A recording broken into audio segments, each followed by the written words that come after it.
Ramakrishna's favorite disciple was Vivekananda. Vivekananda is a fiery youth, absolutely skeptic, highly logical and skeptical about everything. So Vivekananda came because people were talking about Ramakrishna converses with God. He is in close contact. So Vivekananda came and asked, "Can you prove that there is God? What is the proof that there is God?" Ramakrishna said, "Why, I am the proof."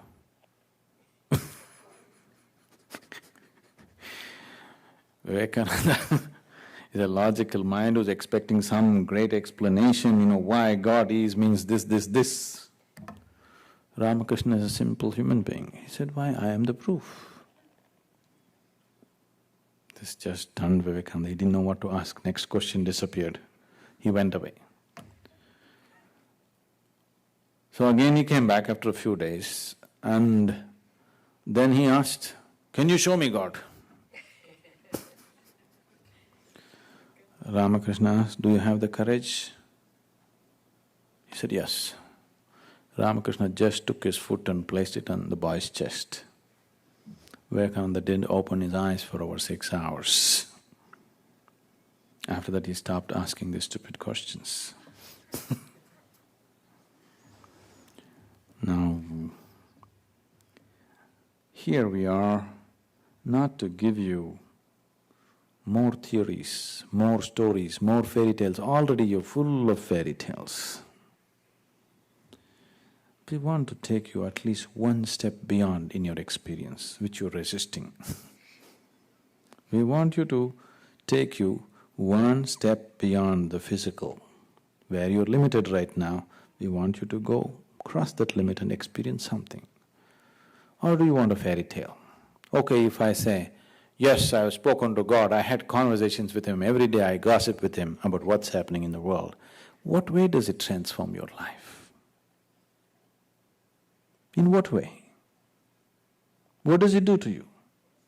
Just empty stories. Even if it is true that I am gossiping with God every day, in what way does it transform your life? In what way is it relevant to you? Why are you always looking for these kind of things? These will not transform you, these will not get you anywhere, isn't it? I know people are having great conversations with God.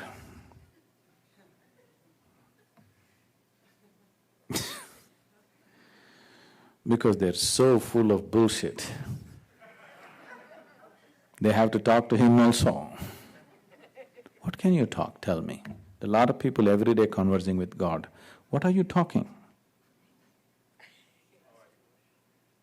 Your nonsense about how you want more money, you want better health, your children should do well, same nonsense, isn't it? This is all survival business that you need to handle yourself. The way you're going about, it looks like you're trying to save your brain for future. Okay? You're trying to save your brain for future use. Please use it here. Okay? Where are you going to use it? In heaven? If you land up in hell, yes, you need brains. In heaven, maybe people are brainless, that's why they go there. Why are you trying to save it? Please understand, you cannot, I'm going on repeatedly at the same thing, you cannot exist in something where you are not. You cannot taste something that is not in your mouth right now, isn't it? So you cannot experience something in which you are not. So where you are, you just have to see what's the next step, that's all. Don't think about the ultimate, you just look at what's the next step. The next one happens, you have to see what's the next one. This is the only way to grow. If you think of the ultimate, you will become hallucinatory. They have fed you too much with God. Your idea of God is very childish, isn't it? Because you're a human being, you're always thinking, God must be a big human being. You have only 2 arms, you're thinking God must be having 4 or 8 or 10 or whatever you like. Suppose you are a buffalo, or if you go and meet a buffalo and ask him, what does God look like? He will insist, God is a big buffalo.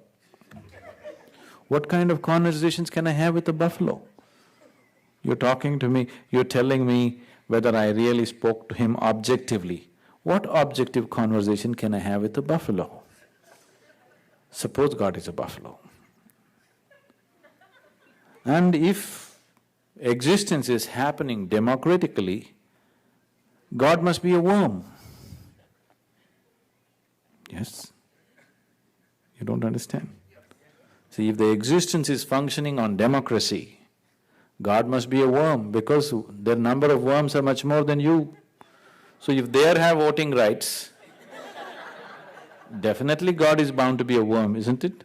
What objective conversation can I have with him? Because you're human, you're always thinking God is a big human being, isn't it? No, somewhere it is said God made us in His own image. That's your nonsense. If the worms wrote the Bible, they would say God made them in their own image, isn't it? You are too full of yourself. You're just too full of yourself. That's why all these imaginations.